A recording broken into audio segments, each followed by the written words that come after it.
8 octobre au 2 novembre 2022, les candidats aux élections législatives sont appelés à déposer leur candidature à la Sénat pour le compte des législatives de la 9e législature. Une immersion dans les différents partis politiques et on se rend à l'évidence, il y a du mouvement. Voici le constat d'une de nos équipes conduite par Tossa. Les élections législatives du 8 janvier 2023 approchent à grands pas et le dépôt des dossiers de candidature focalise déjà les attentions. Au sein des partis politiques régulièrement enregistrés au ministère de l'Intérieur, c'est la course contre la montre. La FCBE avait déjà très tôt anticipé cette période-là. Ça fait que déjà depuis des mois, il y a un comité de réflexion sur les législatives qui a été mis sur pied.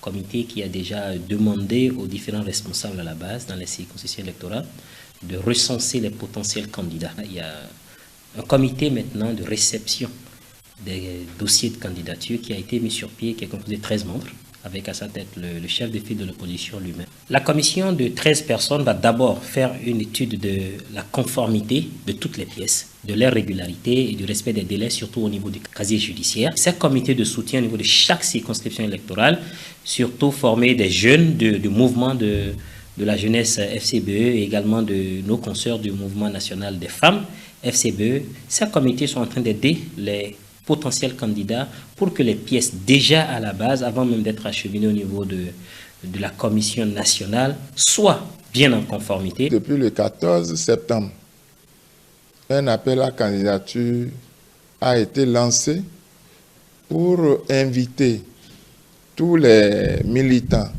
désireux de se porter candidat à l'élection des membres à l'Assemblée nationale, de se rapprocher du siège pour déposer leur candidature.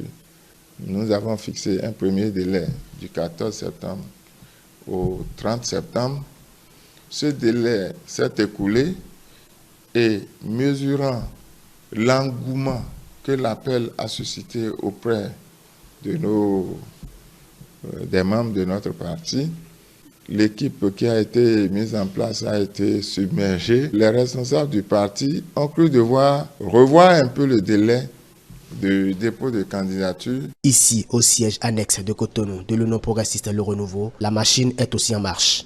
Dans une démarche de perfection et dans l'optique de bien peaufiner les dossiers avant leur dépôt à la Commission électorale nationale autonome Sénat, Christelle Rondonungbo, directrice de l'administration de l'Union progressiste Le Renouveau, vient s'enquérir de l'évolution du processus de réception des dossiers. À ce niveau, le dispositif mis en place par les responsables de cette formation politique suit son cours. Nous avons mis en place une organisation qui permet quand même aux potentiels candidats, aux camarades militants en capacité d'aller aux élections, de déposer leur dossier. Et ceci sur instruction donc du présidium et par décision d'ailleurs du président du parti, et qui demande que les potentiels candidats puissent déposer dans les meilleures conditions leur dossier au niveau donc de nos différents sièges.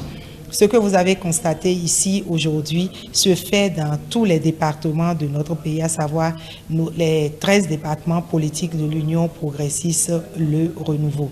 Nous recevons les camarades, nous apprécions, nous regardons les pièces déposées, les pièces du dossier. S'il y a des observations, nous leur faisons les observations. S'il y a des corrections à faire, ils le font. Donc tout se passe bien. Selon le chronogramme rendu public par la Commission électorale nationale autonome Sénat, les candidats aux élections législatives du 8 janvier 2023 sont appelés à déposer leur dossier de candidature pour compter du 28 octobre au 2 novembre 2023.